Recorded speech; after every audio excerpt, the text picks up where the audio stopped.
For this recipe, I'm going to be making radish and chard kimchi.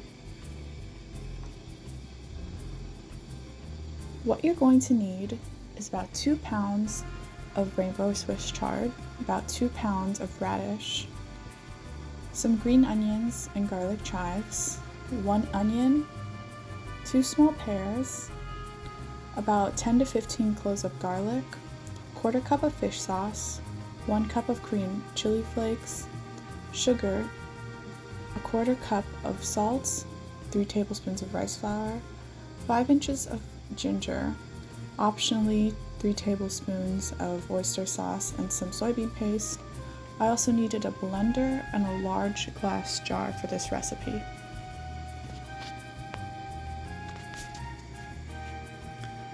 You're going to want to start by cutting your chard into 3 to 4 inch pieces and layering in your salt to help draw out the moisture from the leaves. Once you've done this, you're going to want to let this mixture of salt and chard sit for about 30 minutes. Try to get salt touching all of the leaves and stems. Next, you're going to want to prep your onions, garlic, ginger, and pears.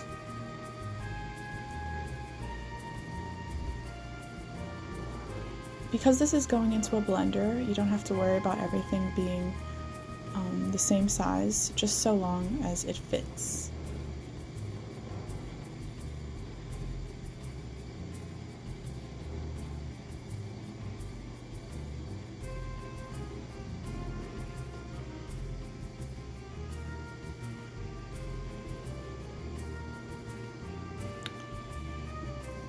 Blend this mixture.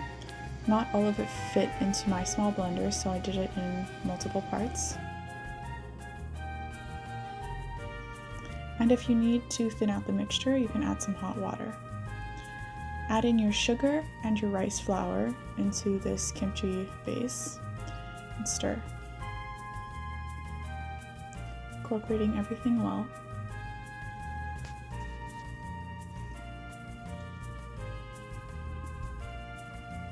Next, cut your garlic chives and green onion, and then prep your radish. I removed the greens of this radish and I used it in a salad later. If you wanted to throw that into the kimchi base, you probably could, but I didn't do that.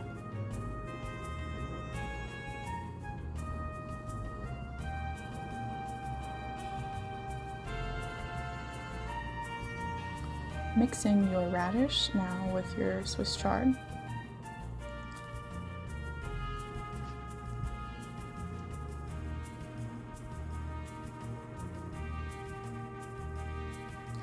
Add about 1/3 of your kimchi base into your Swiss chard and radish mix. And then massage this together with your hands and incorporate everything well. Next, you're going to take your large glass jar and start layering in your vegetables. Try to pack down the vegetables pretty well so that there's not a lot of air in the jar.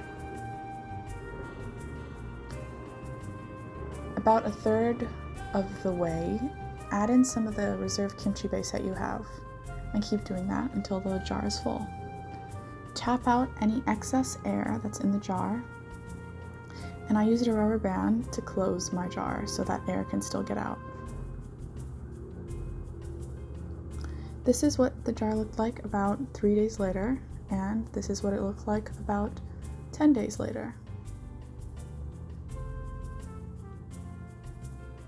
I ate mine with rice and a fried egg for breakfast.